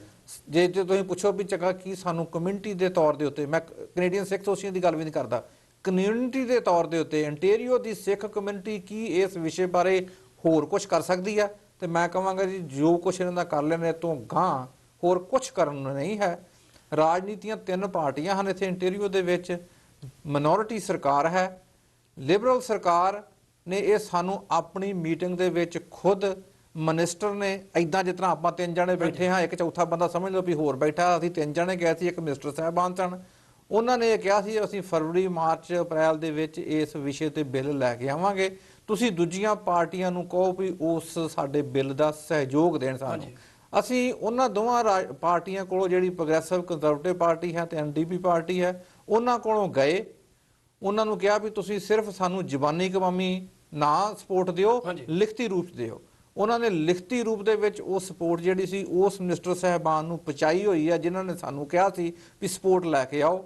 ਸੋ ਅਸੀਂ ਅੱਜ ਬੈਠੇ ਸਿਰਫ ਇਸ ਗੱਲ ਦੀ ਇੰਤਜ਼ਾਰ ਕਰ ਰਹੇ ਹਾਂ ਵੀ ਜਿਹੜਾ ਨਗਰ ਕੀਰਤਨ 27 ਅਪ੍ਰੈਲ ਨੂੰ ਇੱਥੇ ਟੋਰਾਂਟੋ ਵਿੱਚ ਹੋ ਰਿਹਾ ਹੈ, ਜਿਸ ਤਰ੍ਹਾਂ ਗਵਰਨਮੈਂਟ ਨੇ, ਪ੍ਰੀਮੀਅਰ ਨੇ ਅਤੇ ਹੋਰ ਕਈ ਮੀਟਿੰਗਾਂ ਦੇ ਵਿੱਚ ਉਹਨਾਂ ਨੇ ਸਾਡੇ ਨਾਲ ਇਹ kind of agreement, kind of understanding ਸਾਨੂੰ ਦਿੱਤੀ ਹੈ ਵੀ ਉਦੋਂ ਤੱਕ ਇਹ ਕੰਮ ਤੁਹਾਡਾ ਹੋ ਜਾਏਗਾ। ਅਸੀਂ ਬੈਠੇ ਉਸ ਗੱਲ ਦੀ ਇੰਤਜ਼ਾਰ ਕਰਦੇ ਹਾਂ, ਪਰ ਫਿਰ ਵੀ ਹੋਰਨਾਂ ਮਿਨਿਸਟਰਾਂ ਦੇ ਨਾਲ ਮਿਲਣਾ, ਦੂਜੀਆਂ ਪੋਲੀਟੀਕਲ ਪਾਰਟੀਆਂ ਨਾਲ ਮਿਲਣਾ, ਉਹ ਕੰਮ ਸਾਡਾ ਲਗਾਤਾਰ ਜਾਰੀ ਆ ਤੇ ਹੋਰ 2-3 ਹਫ਼ਤਿਆਂ ਨੂੰ ਆਪਾਂ ਨੂੰ ਪਤਾ ਲੱਗ ਜਾਏਗਾ ਵੀ ਇੰਟੀਰੀਅਰ ਸਰਕਾਰ ਦਾ ਕੀ ਜਵਾਬ ਹੈ। ਲਖਵਿੰਦਰ ਸਿੰਘ ਜੀ, ਜਿਸ ਤਰ੍ਹਾਂ ਸਾਡੀ ਕਮਿਊਨਿਟੀ ਜੋ ਹੈ ਟਰੱਕਿੰਗ ਦੇ ਵਿੱਚ ਜ਼ਿਆਦਾ ਹੈ, ਹਾਂਜੀ, ਤੇ ਉਹ ਜੇ ਉਹਨਾਂ ਨੂੰ ਕੋਈ ਮੁਸ਼ਕਲਾਂ ਆਉਂਦੀਆਂ ਹਨ ਤੇ ਕੀ ਇੰਡੀਵਿਜੂਅਲੀ ਉਹ ਤੁਹਾਨੂੰ ਅਪਰੋਚ ਕਰਨੇ ਆ, ਕੋਈ ਯੂਨੀਅਨ ਦੇ ਥਰੂ ਅਪਰੋਚ ਕਰਨੇ? ਨਹੀਂ ਜੀ, ਉਹ ਸਾਨੂੰ ਇੰਡੀਵਿਜੂਅਲੀ ਅਪਰੋਚ ਕਰ ਸਕਦੇ ਆ। ਟਰੱਕਿੰਗ ਕੰਪਨੀ, ਮੈਂ ਐਕਚੁਅਲੀ ਮੇਰੇ ਹੁਣੇ ਦਿਮਾਗ 'ਚ ਆਇਆ, ਇੱਥੇ ਸਾਡੀ ਇੱਕ ਇੰਡੀਅਨ ਟਰੱਕਿੰਗ ਐਸੋਸੀਏਸ਼ਨ ਵੀ ਬਣੀ ਹੋਈ ਆ। ਅੱਛਾ, ਉਹਨਾਂ ਨੂੰ ਵੀ ਅੱਜ ਮੈਂ ਫੋਨ ਕਰਾਂਗਾ, ਜੇ ਉਹ ਮੇਰੇ ਸੱਜਣ ਦੇਖਦੇ ਹੋਣ ਤਾਂ ਉਹ ਮੇਰੇ ਨਾਲ ਗੱਲਬਾਤ ਕਰ ਲੈਣ। ਤੇ ਮੇਰਾ ਫੋਨ ਨੰਬਰ 416 991 55 55 ਤੇ ਜਦੋਂ ਮਰਜੀ ਤੁਸੀਂ ਮੇਰੇ ਨਾਲ 24 ਆਵਰ 7 ਡੇਜ਼ ਗੱਲ ਕਰ ਸਕਦੇ ਆ। ਮੈਂ ਉਹਨਾਂ ਨਾਲ ਵੀ ਗੱਲ ਕਰਾਂਗਾ, ਪਰ ਇੰਡੀਵਿਜੂਅਲ ਤੌਰ ਤੇ ਸਾਡੇ ਨਾਲ ਸੰਪਰਕ ਕੀਤਾ ਜਾ ਸਕਦਾ, ਕਿਉਂਕਿ ਕੈਨੇਡੀਅਨ ਸਿੱਖ ਐਸੋਸੀਏਸ਼ਨ ਆ ਜਿਹੜੀ, ਉਹ ਇਹ ਮਸਲੇ ਨੂੰ ਲੈ ਕੇ ਚੱਲੀ ਹੋਈ ਆ, ਹਾਰਡ ਹੈਡ ਦੇ ਮਸਲੇ ਨੂੰ। ਜਿਹੜਾ ਹੈਲਮਟ ਵਾਲਾ ਮਸਲਾ ਦੀ ਆਪਾਂ ਪਹਿਲਾਂ ਗੱਲ ਕਰਦੇ ਸੀ ਮੋਟਰਸਾਈਕਲ ਬਾਰੇ, ਉਹਦੇ ਬਾਰੇ ਅਸੀਂ ਡਾਕੂਮੈਂਟੇਸ਼ਨ ਪੂਰੀ ਤੌਰ ਤੇ ਬਣਾਈ ਹੋਈ ਆ। ਇਹ 2nd ਐਡੀਸ਼ਨ ਆ ਤੇ ਮੈਨੂੰ ਪਰਮਾਤਮਾ ਤੇ ਪੂਰਾ ਭਰੋਸਾ, ਤੇ ਮੈਂ ਸਰਕਾਰ ਤੋਂ ਆਸ ਕਰਦਾ ਵੀ ਸਾਨੂੰ ਇਹਦਾ 3rd ਐਡੀਸ਼ਨ ਨਹੀਂ ਕਰਨਾ ਪਊਗਾ ਤੇ ਉਦੋਂ ਪਹਿਲਾਂ ਅਸੀਂ ਦਸਤਾਰ ਸਜਾ ਕੇ ਸਮਰ ਦੇ ਵਿੱਚ ਬਾਈਕ ਚਲਾਉਂਦੇ ਬਰੈਂਪਟਨ ਦੇ ਵਿੱਚ ਜਾਂ ਮਿਸਿਸਾਗਾ ਦੇ ਵਿੱਚ ਤੁਹਾਨੂੰ ਨਜ਼ਰ ਹੀ ਆਵਾਂਗੇ। ਪਰ ਜਿਹੜਾ ਸਾਡਾ ਅੱਜ ਦਾ ਮੇਨ ਮੁੱਦਾ ਉਹ ਹੈਗਾ ਟਰੱਕਿੰਗ ਬਾਰੇ। ਸਾਡੀ 5 ਤਰੀਕ ਨੂੰ ਜਿਹੜੀ ਮੀਟਿੰਗ ਆ ਤੇ ਉਹ ontario ਟਰੱਕਿੰਗ ਐਸੋਸੀਏਸ਼ਨ ਨਾਲ ਤੇ ਹੋਰ ਬੁਲਾਰਿਆਂ ਨਾਲ ਰਲ ਕੇ ਹੋ ਰਹੀ ਆ। ਉਹਦੇ ਬਾਰੇ ਸਾਡੇ ਨਾਲ ਸਾਨੂੰ 20 ਤੋਂ 25 ਇੰਡੀਵਿਜੂਅਲਸ ਚਾਹੀਦੇ ਨੇ, ਜਿਹੜੇ ਉਹ ਕੰਪਨੀਆਂ ਦੇ ਓਨਰ ਵੀ ਹੋ ਸਕਦੇ ਆ, ਡਰਾਈਵਰ ਵੀਰ ਵੀ ਹੋ ਸਕਦੇ ਆ, ਉਹ ਸ਼ਿਪਰ ਵੀ ਹੋ ਸਕਦੇ ਆ। ਉਹ ਸਾਡੇ ਨਾਲ ਕੰਟੈਕਟ ਕਰਨ। ਸਾਡੇ ਨਾਲ ਅਗਲੇ ਸ਼ਨੀਚਰਵਾਰ 5 ਅਪ੍ਰੈਲ ਨੂੰ 11 ਵਜੇ ਤੋਂ ਲੈ ਕੇ 1 ਵਜੇ ontario ਟਰੱਕਿੰਗ ਐਸੋਸੀਏਸ਼ਨ ਦੇ ਦਫ਼ਤਰ ਦੇ ਵਿੱਚ ਇਹ ਮੀਟਿੰਗ ਆ। ਤੇ ਕੀ ਹੁਣ ਤੱਕ ਤੁਹਾਨੂੰ ਕਿੰਨੇ ਜਣਿਆਂ ਨੇ ਕੰਟੈਕਟ ਕੀਤਾ? ਮੈਨੂੰ 5 ਜਣਿਆਂ ਨੇ ਕੰਟੈਕਟ ਕੀਤਾ ਜੀ। ਉਹਨਾਂ ਦੇ ਵਿੱਚੋਂ ਮੈਨੂੰ 3 ਬੰਦਿਆਂ ਨੇ ਕਿਹਾ ਵੀ ਅਸੀਂ ਆਵਾਂਗੇ, ਕਿਉਂਕਿ ਕਈ ਵੀਰਾਂ ਦੀ ਮੁਸ਼ਕਲ ਇਸ ਤਰ੍ਹਾਂ ਹੋ ਜਾਂਦੀ ਆ ਵੀ ਉਹ ਬਾਹਰ ਨੂੰ ਟਰੱਕ ਚਲਾਉਂਦੇ ਨੇ। ਜਿੱਦਾਂ ਵੀਰ ਦਾ ਮੈਨੂੰ ਫੋਨ ਆਇਆ, ਮੈਂ ਕੈਲੀਫੋਰਨੀਆ ਨੂੰ ਟਰੱਕ ਚਲਾਉਣਾ, ਤੁਸੀਂ ਬੜਾ ਵਧੀਆ, ਉਹਨਾਂ ਨੇ ਮੈਨੂੰ ਬੜੇ ਵਧੀਆ ਕਮੈਂਟਸ ਦਿੱਤੇ ਤੇ ਉਹਦੇ ਨਾਲ ਸਾਨੂੰ ਵੀ એનર્ਜੀ ਮਿਲਦੀ ਆ। ਤੇ ਪਰ ਉਹ ਆਖਣ ਲੱਗੇ ਵੀ ਜੇ ਤਾਂ ਮੈਂ ਪਹੁੰਚ ਸਕਿਆ ਤਾਂ ਮੈਂ ਟਰਾਈ ਕਰਾਂਗਾ। ਮੈਂ ਉਹਨਾਂ ਨੂੰ ਇਹ ਵੀ ਕਿਹਾ, ਮੈਂ ਕਿਹਾ ਵੀ ਵਿੰਟਰ ਦਾ ਟਾਈਮ ਆ, ਇਹ ਮੀਟਿੰਗ ਅਟੈਂਡ ਕਰਨ ਵਾਸਤੇ ਰਿਸਕ ਨਾ ਲਿਓ ਪਲੀਜ਼, ਰਾਈਟ। ਤੇ ਇਹ ਕਿਉਂਕਿ ਟਰੱਕਿੰਗ ਅਸੀਂ ਬਹੁਤ ਵਧੀਆ ਹੋਲਡ ਆ ਸਾਡਾ ਟਰੱਕਿੰਗ ਦੇ ਵਿੱਚ ਇਸ ਵਕਤ। ਅਸੀਂ ਪ੍ਰਾਊਡਲੀ ਕਹਿ ਸਕਦੇ ਹਾਂ ਨਾਰਥ ਅਮਰੀਕਾ ਦੇ ਵਿੱਚ ਅੱਜ ਜਿਹੜੇ ਪੰਜਾਬੀ ਜਾਂ ਸਿੱਖ ਟਰੱਕਿੰਗ ਇੰਡਸਟਰੀ ਤੇ ਰਾਜ ਕਰਦੇ ਆ। ਪਰ ਜਿਹੜੀਆਂ ਛੋਟੀਆਂ-ਛੋਟੀਆਂ ਮੁਸ਼ਕਲਾਂ ਨੇ ਸਾਨੂੰ ਆਉਂਦੀਆਂ, ਇਹ ਅਸੀਂ ਇਕੱਠੇ ਹੋ ਕੇ ਹੀ ਸੋਲਵ ਕਰ ਸਕਦੇ ਹਾਂ। ਉਹਨਾਂ ਨੂੰ ਸੋਲਵ ਕਰਨ ਦਾ ਤਰੀਕਾ ਇਹੋ ਆ ਵੀ ਸਰਕਾਰਾਂ ਨਾਲ, ਨੁਮਾਇੰਦਿਆਂ ਨਾਲ, ਸੰਬੰਧਿਤ ਜਥੇਬੰਦੀਆਂ ਨਾਲ ਗੱਲਾਂ ਕੀਤੀਆਂ ਜਾਣ, ਉਹਨਾਂ ਤੋਂ ਇਹਨਾਂ ਗੱਲਾਂ ਦਾ ਹੱਲ ਮੰਗਿਆ ਜਾਵੇ ਤੇ ਉਹ ਹੱਲ ਦੇਣ ਲਈ ਤਿਆਰ ਵੀ ਨੇ। ਇਹ ਬਸ ਸਿਰਫ ਮੈਟਰ ਆਫ ਟਾਈਮ ਜਾਂ ਆਪਣੀ ਹਿੰਮਤ ਦੀ ਗੱਲ ਹੈ ਵੀ ਆਪਾਂ ਕਿੰਨੀ ਕੁ ਹਿੰਮਤ ਕਰਦੇ ਹਾਂ। ਮਨੋਹਰ ਸਿੰਘ ਜੀ, ਤੁਸੀਂ ਇਹਦੇ ਬਾਰੇ ਕੁਝ ਹਾਂਜੀ, ਮੈਂ ਜੀ ਇਹਦੇ ਵਿੱਚ ਐਡ ਕਰਨਾ ਚਾਹਾਂਗਾ, ਜਿਸ ਤਰ੍ਹਾਂ ਕਿ ਆਪਣਾ ਲਖਵਿੰਦਰ ਸਿੰਘ ਨੇ ਦੱਸਿਆ ਵੀ ਅਸੀਂ ਇਸ ਵਿਸ਼ੇ ਬਾਰੇ ਕਮਿਊਨਿਟੀ ਦੇ ਵਿੱਚ ਤਕਰੀਬਨ 4-5 ਹਫ਼ਤੇ ਹੋ ਗਏ ਗੱਲਬਾਤ ਕਰਦੇ ਆ ਰਹੇ ਹਾਂ। ਤੇ ਅਸੀਂ ਜਿਹੜੀ ਸਾਡੀ ਪਹਿਲਾਂ ਤਕਰੀਬਨ ਮਹੀਨਾ ਡੇਢ ਮਹੀਨਾ ਪਹਿਲਾਂ ontario ਟਰੱਕਿੰਗ ਐਸੋਸੀਏਸ਼ਨ ਨਾਲ ਮੀਟਿੰਗ ਹੋਈ, ਉਹਨਾਂ ਨੇ ਵੀ ਇਹ ਗੱਲ ਕਹੀ ਵੀ ਕਈ ਵਾਰੀ ਬੰਦੇ ਇਹ ਗੱਲਾਂ ਕਰਦੇ ਨੇ ਪਰ ਜੇ ਤੁਹਾਨੂੰ ਐਗਜ਼ੈਕਟਲੀ ਪਤਾ ਨਹੀਂ ਵੀ ਇਹ ਕਿੱਥੇ ਹੋ ਰਿਹਾ ਤੇ ਕਿੰਨਾ ਕੁ ਹੋ ਰਿਹਾ, ਅਸੀਂ ਉਹਦੇ ਬਾਰੇ ਕੁਝ ਬਹੁਤਾ ਸਪੈਸੀਫਿਕ ਨਹੀਂ ਦੱਸ ਸਕਦੇ। ਸੋ ਅਸੀਂ ਜਦੋਂ ਇਹਦੇ ਬਾਰੇ ਪ੍ਰਮੋਸ਼ਨ ਕੀਤੀ, ਕਮਿਊਨਿਟੀ ਨਾਲ ਗੱਲਬਾਤ ਕਰਨ ਦੀ ਕੋਸ਼ਿਸ਼ ਕੀਤੀ, ਮੇਰੇ ਕੋਲ ਜਾਤੀ ਤੌਰ ਦੇ ਉੱਤੇ ਤਕਰੀਬਨ 6 ਕੰਪਨੀਆਂ ਦੇ ਨਾਂ ਆ ਚੁੱਕੇ ਨੇ ਜਿੱਥੇ ਐਕਚੁਅਲ ਸੈਂਸ ਦੇ ਵਿੱਚ ਡਰਾਈਵਰਾਂ ਦੇ ਨਾਲ ਇਦਾਂ ਦੇ ਇਨਸੀਡੈਂਟ ਹੋਏ ਨੇ। ਸੋ ਇਹ ਮਤਲਬ ਉਹ ਤਾਂ ਕਹਿੰਦੇ ਸੀ ਵੀ ਤੁਸੀਂ ਜੇ 2-3 ਕੰਪਨੀਆਂ ਤੁਹਾਨੂੰ ਮਿਲਣ ਐਟਲੀਸਟ ਸਾਡੇ ਕੋਲ ਕੋਈ ਨਾ ਕੋਈ ਐਗਜ਼ਾਮਪਲ ਹੋਵੇ ਕੋਟ ਕਰਨ ਨੂੰ, ਪਰ ਸਾਡੇ ਕੋਲ 6 ਕੰਪਨੀਆਂ ਦੇ ਨਾਂ ਜਿਹੜੀਆਂ ontario ਦੇ ਵਿੱਚ ਹੀ ਨੇ ਉਹ ਆ ਚੁੱਕੇ ਨੇ ਜਿੱਥੇ ਇਹ ਵਿਸ਼ਾ ਕਿਸੇ ਟਾਈਮ ਦੇ ਉੱਤੇ ਸੀ ਤੇ ਅੱਜ ਵੀ ਕਈਆਂ ਥਾਵਾਂ ਤੇ ਚੱਲ ਰਿਹਾ। ਕਈ ਕੰਪਨੀਆਂ ਨੇ ਤੇ ਇਹ ਵੀ ਕਿਹਾ ਵੀ ਚੰਗਾ ਜੀ, ਤੁਸੀਂ ਕਈ ਡਰਾਈਵਰਾਂ ਨੇ ਇਹ ਵੀ ਕਿਹਾ ਵੀ ਕਿਉਂਕਿ ਇਹ ਵਿਸ਼ਾ ਉੱਥੇ ਆਉਂਦਾ ਇਸ ਵਾਸਤੇ ਅਸੀਂ ਆਪਣੇ ਕੰਪਨੀ ਦੇ ਟਰੱਕ ਉਸ ਕੰਪਨੀ ਵਿੱਚ ਭੇਜਣੇ ਬੰਦ ਕਰਤੇ ਆ। ਸੋ ਇਹ ਮਤਲਬ ਇਦਾਂ ਲੱਗਦਾ ਵੀ 1 2 3 4 ਹੀ ਇਨਸੀਡੈਂਟ ਹੋਣ, ਪਰ ਆਪਣੇ ਆਪ ਦੇ ਵਿੱਚ ਜੇ ਅਸੀਂ ਪਾਲਿਸੀ ਲੈਵਲ ਤੇ ਵੇਖੀਏ ਤੇ ਡਿਸਕ੍ਰਿਮੀਨੇਸ਼ਨ ਭਾਵੇਂ ਸਾਰੇ ਕੈਨੇਡਾ ਦੇ ਵਿੱਚ ਇੱਕ ਬੰਦੇ ਨਾਲ ਹੋਵੇ, ਉਸ ਨੂੰ ਵੀ ਹੱਲ ਕਰਨ ਦੀ ਲੋੜ ਹੈ। ਤੇ ਇਹ ਤੇ ontario ਦੇ ਵਿੱਚ ਹੀ 5-6 ਕੰਪਨੀਆਂ ਜਿਹੜੀਆਂ ਨੇ ਸਾਡੇ ਕੋਲ ਆਲਰੇਡੀ ਪਹੁੰਚ ਚੁੱਕੀਆਂ ਨੇ। ਸੋ ਵੀਰਾਂ ਭੈਣਾਂ ਨੂੰ ਮੈਂ ਤੇ ਉਹੀ ਬੇਨਤੀ ਕਰਾਂਗਾ ਕਿ ਵੱਧ ਤੋਂ ਵੱਧ ਇਨ ਸਪੈਸੀਫਿਕ ਜੋ ਕੁਝ ਵੀ ਜਾਣਕਾਰੀ ਸਾਨੂੰ ਉਹ ਦੇ ਸਕਦੇ ਹਨ। ਸਾਡਾ ਫੇਸਬੁੱਕ ਦੇ ਉੱਤੇ ਸਾਡਾ ਫੇਸਬੁੱਕ ਗਰੁੱਪ ਬਣਿਆ ਹੋਇਆ ਹੈ ਕੈਨੇਡੀਅਨ ਸਿੱਖ ਐਸੋਸੀਏਸ਼ਨ, ਉੱਥੇ ਅਸੀਂ ਅਨਾਉਂਸਮੈਂਟ ਵੀ ਪਾਈ ਹੈ ਜਿਹੜੀ ਕਿ ਤੁਹਾਡੇ ਰੇਡੀਓ ਸਟੇਸ਼ਨ ਤੇ ਟੈਲੀਵਿਜ਼ਨ ਸਟੇਸ਼ਨ ਤੇ ਵੀ ਆਏਗੀ ਕਿ ਉੱਥੋਂ ਸਾਡੇ ਫੋਨ ਨੰਬਰ ਲੈ ਕੇ ਸਾਡਾ ਜਿਹੜਾ ਫੇਸਬੁੱਕ ਗਰੁੱਪ ਹੈ ਉਹਦੇ ਉੱਤੇ ਸਾਡੇ ਨਾਲ ਕੰਟੈਕਟ ਕਰਕੇ ਜਿਹੜੀ ਜਾਣਕਾਰੀ ਹੈ ਸਾਨੂੰ ਦੇਣ। ਮੈਂ ਇੱਕ ਚੀਜ਼ ਹੋਰ ਐਡ ਕਰਨਾ ਚਾਹਾਂਗਾ, ਕਾਨੂੰਨੀ ਤੌਰ ਦੇ ਉੱਤੇ ਕੋਰਟਾਂ ਕਚਹਿਰੀਆਂ ਦੇ ਵਿੱਚ ਅਸੀਂ ਇਸ ਚੀਜ਼ ਦੇ ਵਿੱਚ ਪੂਰਨ ਸਫਲਤਾ ਤੇ ਪੂਰਨ ਜਿੱਤ ਪ੍ਰਾਪਤ ਕਰ ਚੁੱਕੇ ਹਾਂ। ਸਾਡੀ ਇਹ ਜਿਹੜਾ ਯਤਨ ਆ ਉਹ ਉਸ ਹੋਏ ਸਕਸੈਸ ਉਸ ਜਿੱਤੇ ਕੇਸਾਂ ਨੂੰ ਲਾਗੂ ਕਰਾਉਣ ਵਾਲੀ ਹੈ। ਇਹ ਜਿਹੜਾ ਪੇਪਰ ਜਿਸ ਦੀ ਮੈਂ ਪਹਿਲਾਂ ਗੱਲ ਕੀਤੀ ਸੀ, ਇਹ ਰਾਜ ਆਨੰਦ ਤੇ ਇੱਕ ਲਾਅ ਸਟੂਡੈਂਟ ਬਿਕਰਮ ਸਿੰਘ ਦਾ ਲਿਖਿਆ। ਇਹਦੇ ਵਿੱਚ ਕਾਨੂੰਨੀ ਤੌਰ ਦੇ ਉੱਤੇ ਕਿਸ ਤਰੀਕੇ ਦੇ ਨਾਲ ਕੇਸ ਜਿੱਤੇ ਗਏ, ਕਿਹੜੇ ਲਾਅ ਇਹਦੇ ਵਿੱਚ ਇੰਪਲੀਮੈਂਟ ਹੁੰਦੇ ਨੇ, ਉਹ ਸਾਰੇ ਪੇਪਰ ਦਿੱਤੇ ਗਏ ਨੇ। ਇਹਦੀ ਕਾਪੀ ਵੀ ਜੇ ਕਿਸੇ ਵੀਰ ਭਰਾ ਨੇ ਲੈਣੀ ਹੋਵੇ ਤਾਂ ਉਹ ਲੈ ਸਕਦੇ ਨੇ। ਪਰ ਅਖੀਰ ਦੇ ਉੱਤੇ ਜਿਹੜੀਆਂ 3 ਲਾਈਨਾਂ ਇਸ ਪੇਪਰ 'ਚ ਲਿਖੀਆਂ ਨੇ ਮੈਂ ਤੁਹਾਡੀਆਂ ਸਾਂਝੀਆਂ ਕਰਦਾ। Policy decision and judicial judgements with respect to the turban and kirpan show that reasonable accommodation of Sikhs is possible in all sort of workplaces, and as such employers must take steps to accommodate the Sikh turban and articles of faith to the point of undue hardship. So ਕੋਈ ਵੀ ਅਜਿਹੀ ਥਾਂ ontario ਵਿੱਚ ਨਹੀਂ ਹੈਗੀ ਕਾਨੂੰਨ ਦੇ ਅਨੁਸਾਰ, ਜੱਜਾਂ ਦੇ ਅਨੁਸਾਰ ਹੋਏ ਫੈਸਲਿਆਂ ਦੇ ਅਨੁਸਾਰ ਜਿੱਥੇ ਸਾਡੇ ਧਰਮ ਦੀ ਪੂਰਨ ਤੌਰ ਤੇ ਮਾਨਤਾ ਨਾ ਹੋਵੇ। ਹੈਗੀ ਹੈ, ਪਰ ਉਹਨੂੰ ਪ੍ਰਾਪਤ ਕਰਨਾ ਉਹਦੇ ਵਿੱਚ ਥੋੜਾ ਸਾਡਾ ਆਪਣਾ ਵੀ ਜ਼ੋਰ ਲੱਗਦਾ ਤੇ ਉਹਦੇ ਵਿੱਚ ਅਸੀਂ ਇਹ ਕੋਸ਼ਿਸ਼ ਜਿਹੜੀ ਹੈ ਤੁਹਾਡੇ ਰਾਹੀਂ ਕਰਨ ਦੀ ਕੋਸ਼ਿਸ਼ ਕਰ ਰਹੇ ਹਾਂ। ਜਿਸ ਤਰ੍ਹਾਂ ਕਿ ਤੁਸੀਂ ਮਨੋਹਰ ਸਿੰਘ ਜੀ ਅਤੇ ਲਖਵਿੰਦਰ ਸਿੰਘ ਜੀ ਉਹਨਾਂ ਪਾਸੋਂ ਜੋ ਗੱਲਬਾਤ ਸੁਣੀ ਹੈ, ਜੇਕਰ ਤੁਹਾਨੂੰ ਕਿਸੇ ਨੂੰ ਵੀ ਕੋਈ ਟਰੱਕਿੰਗ ਦੇ ਵਿੱਚ ਜਾਂ ਕੋਈ ਧਾਰਮਿਕ ਸਾਡੇ ਸਿੰਬਲ ਦੇ ਵਰਕ ਪਲੇਸ ਤੇ ਜਾਂ ਹੋਰ ਕੋਈ ਜਗ੍ਹਾ ਤੇ ਕੋਈ ਪ੍ਰੋਬਲਮ ਆਉਂਦੀ ਹੈ ਤੇ ਤੁਸੀਂ ਕੈਨੇਡੀਅਨ ਸਿੱਖ ਐਸੋਸੀਏਸ਼ਨ ਨੂੰ ਸੰਪਰਕ ਕਰ ਸਕਦੇ ਜੋ। ਉਹ ਹਮੇਸ਼ਾ ਤੁਹਾਡੇ ਨਾਲ ਮੋਢਾ ਲਾ ਕੇ ਖੜਾ ਹੈ। ਤੇ ਮੈਂ ਤੁਹਾਡਾ ਆਪ ਜੀ ਦਾ ਧੰਨਵਾਦ ਕਰਦਾ ਹਾਂ ਸਿੱਖ ਚੈਨਲ ਤੇ ਆਉਣ ਦਾ। ਤੇ ਨਾਲ ਹੀ ਮੈਂ ਤੁਹਾਨੂੰ ਦੱਸ ਦੇਣਾ ਚਾਹੁੰਦਾ ਹਾਂ 5 ਸਾਲ ਪੂਰੇ ਹੋ ਗਏ ਹਨ ਸਿੱਖ ਚੈਨਲ ਨੂੰ ਯੂਕੇ ਵਿੱਚ ਆਪ ਜੀ ਦੀ ਸੇਵਾ ਕਰਦੇ ਹਾਂ। 6 ਮਹੀਨਿਆਂ ਤੋਂ ਕੈਨੇਡਾ ਵਿੱਚ ਆਪ ਜੀ ਸਾਨੂੰ ਸੇਵਾ ਦਾ ਮੌਕਾ ਦੇ ਰਹੇ ਹੋ।